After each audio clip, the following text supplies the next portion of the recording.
Hari abantu umuntu agira mu buzima bwiwe ariko ugasanga kubamenya biragorana. Twese tuba mu bantu, dufise abantu batuzungurutse, abo twita abagenzi, inshuti, imiryango. Birakenewe rero ko tumenya buri umwe kugira ngo umuntu wese amenye ingene abana n'abamuzungurutse canke n'abo yita abagenzi. Aba ni bamwe mu bantu baza mu buzima bwacu ugasanga rimwe na rimwe hari ivyo bariko baratwicira, abandi nabo ugasanga bariko badutesha igihe, abandi nabo ariko ugasanga hari ivyo bariko baradusigira bitameze neza mu buzima bwacu. Ikaze kuri G4G, nimba uri mushasha wisanze hano hantu kora subscribe kugira ngo tubandanye tubana buri munsi, nta n'umusegonda n'umwe vyogutwara kandi nta nico wohomba. Nimba ubikoze uri umuntu w'agaciro. Ikaze kuri G4G. Umara natwe kugira ku mpera k'ikiganiro kubera ko abantu banyuma nawe biraza kugutangaza. Kenshi uza gusanga nawe hari uwuzi canke hari abo ugendana nabo canke usange niwe ubwawe ntawamenya. Reka dutangure. Abantu ba mbere n'abantu bameze nk'umubu. Buriya nibitegereza neza imibereho canke imikorere y'umubu nta kindi ikora mu buzima bw'umuntu atari kumurya, kumutera malaria. Nta kindi ufise gufasha atari kukononera ubuzima. Niko rero n'abantu, hariho abantu bameze nk'umubu. Uzitegereze neza umubu nta kindi umaze ku buzima bw'umuntu atari kumwononera ubuzima. Rero hariho abantu baba bameze uko, baba bafise ico bagushakako ariko bo ata kintu ciza bazigira baguha. Bazoza mu buzima bwawe baronke ivyo bagushakako, bagusigire umutima mubi, bagusigire kwicuza, bagusigire igikomere mu buzima bwawe kubera yuko wabereye umwana mwiza. Rero abo bantu akenshi usanga aribo tubanye muri societe ahantu hameze nk'umubu. Abo n'abantu ba mbere. Abantu ba kabiri n'abantu bashaka kuyobora. Aba niba abantu uzosanga buri kintu cose bashaka kudomina. Muhuriye ahantu mu kintu canke gusanza ahantu mu kintu mugabo agashaka kwitwa umushefu.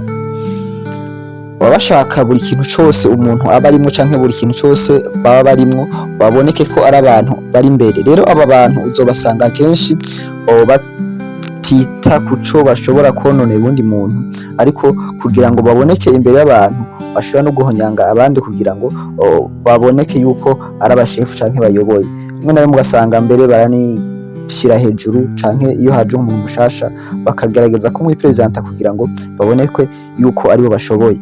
Ni hahandi ubona umuntu yishira imbere muri vyose, mu vyiwe ari imbere, mu vyabo ashaka kuja imbere nk'uko umenga ubuzima bwawe n'ubwiwe. Abantu uzobabona ushobora gusanga aja mu buzima bwawe ugasanga ashaka kubukontrola, ashaka kubuyobora, gusumbana nyene bwo. Ibi biba vyiza gufasha umuntu ariko ukagira aho ugarukira.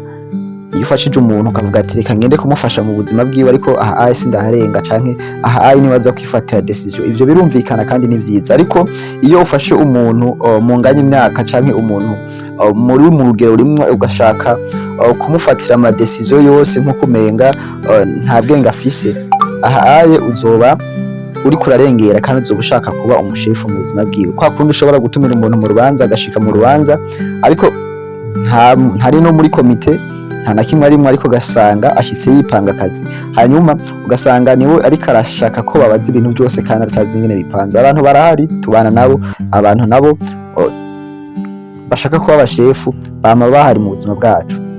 Abantu ba gatatu n'abantu bameze nk'ingona. Bakwinjira mu buzima canke bakakwegera ata mpamvu nimwe iboneka itumye bakwegera, bashaka kumenya amabanga yawe, ugasanga ayo mabanga yawe ariyo bazokoresha mu nyungu zabo bwite canke ayo mabanga yawe ariyo bazokoresha mu kugushira hasi, mu kugusambura canke mu kugwanya. Baraza mu buzima bwawe bakaba bagenzi, bakaba inshuti zawe ariko bashaka ko bakumenyaho vyinshi kuvyerekeye, bashaka kumenya amabanga yawe, ariko ugasanga ayo mabanga azoyakoresha mu gushimisha umutima wabo canke mu nyungu zabo bwite, canke nabo bakazoyakoresha bakugwanya, bagushira hasi.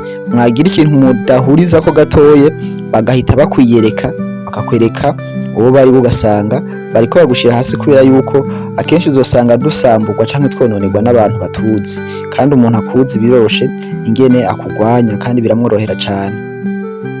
Kandi aba bantu akenshi uzosanga bigira abana beza, usanga aba bantu umenga nta mutima mubi, ugasanga ibintu byose umenga ni fresh, ariko aba bantu ubona umenga ntaco batwaye.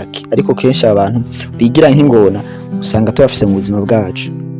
Abantu ba kane n'abantu bameze nk'uruvuruvu.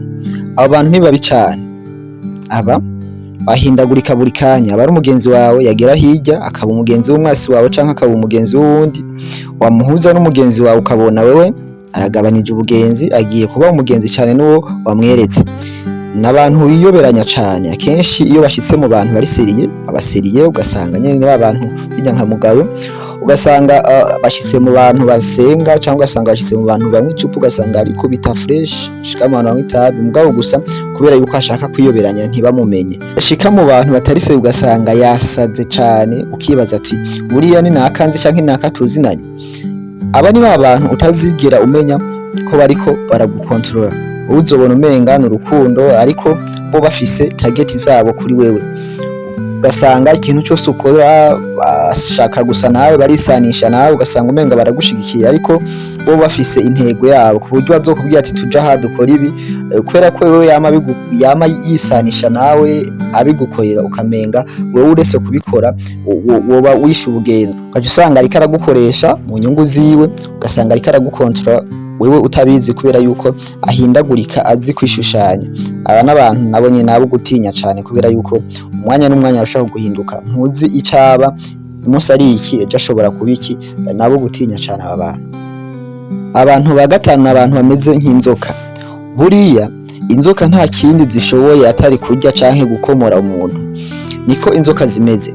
Hari abantu rero bameze uko, kandi inzoka zifise n'akandi kantu baziziho cane ko kuba indyarya no kubeshabesha, ariko ishaka konona canke kugukomora. Rero abo bantu bameze uko, ikintu kibaranga n'ububenshi bivanze n'uburyarya bwinshi.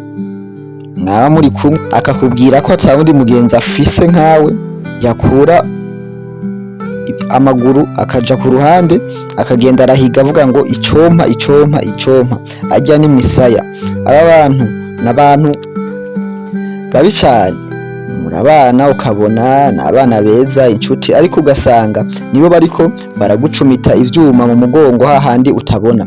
Ni babandi baca ku ruhande bakaja kuguteranya, wikorera akadiri canke washaka gushika ku bintu kanaka wagiye kuvugana n'umuntu, ukabona aciye inyuma aragiye aravuze ibitari byo kugira ngo diri yawe ipfe, hanyuma yamara gupfa akagaruka kubwira ngo bihorere, ngo ntivyari ivyawe, ngo ivyawe bizoza, ngo urumva. Abo bantu rero usanga tubafise. Ibi rero nibikwereka ko buri muntu wese agutwengera suko aba ari inshuti yawe. Uhore witondera abantu.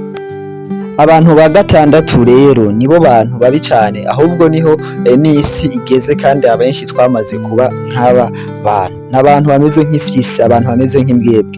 Inshuti zimeze nk'ifyisi ico zigwanira nta kindi uretse bonyene ku giti cabo, bavuga bati icabe ico cyo cyose jewe surviving, jewe mbeho. Aba bantu ntibiyumvira cane ku bandi. Iyo bashaka gushika ku kintu yumva yohemukira abantu bose, canke yumva yokora buri kimwe kugira ngo agishikeko. Rero niko n'iyi si tubayemo muri no misi imeza. Abantu benshi twamaze kuba abagenzi nk'ifyisi canke nk'imbwebwe. Aba ni abantu baja no muri relation atari uko bibarimwo, ahubwo ku nyungu zabo bwite, bataravye kanaka arahomba iki canke kanaka biragenda gute. Kandi aba bantu akenshi uzosanga ari abantu umenga barihagararako, kandi umenga bari mukuri. Akenshi uzosanga afise ibintu yama yidefanda buri munsi avuga ati utimenye urapfa, utabayeho uzevye ebana. Niko usanga abantu bameze. Akenshi rero abantu benshi muri no misi, mw'iyi si turimwo, niko tumeze. Dusigaye tumeze nk'ifyisi. Ni mpemuke ndamuke, buriya aribaza n'ubuzima bwiwe, ivyo ntibindaba. Jewe nabashije kuronka iki kintu nta bindi. Rero mu bagenzi ufise canke mu bantu bagukikuje, uzosanga benshi dufisemwo imfyisi, canke usange nawe ubwawe uri imfyisi, uvuga ati je cyo cyose shike ku ntego canke shike ku ntumbero, ku buryo yumva yo kwicira n'ibintu byose vyawe kugira ngo we bashike kuco yipfuza. Uzoyibona abantu benshi basiga naka yankoreye, yari umugenzi yankoreye bikugashike kuri bijya byama vyabaye. Rero aba bantu barahari, kandi iyo ubamenye ukwiriye kubagendera kure.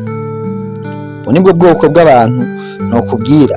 Rero nahawe guhitamwo canke gufata ingingo, ukavuga ati jewe mpisemwo aba bantu tubana canke mpisemwo kubana n'abantu canke mpisemwo kugwana urwa jenyene urugamba rw'ubuzima. Mwakoze gukurikirana iki kiganiro, jewe wumva ni Roy Drift kuri Drift. Bandanye ukora subscribe kugira ngo tubandanye tujana buri munsi, kandi nimba ubikoze uri umuntu w'agaciro kuri twebwe. Murakoze.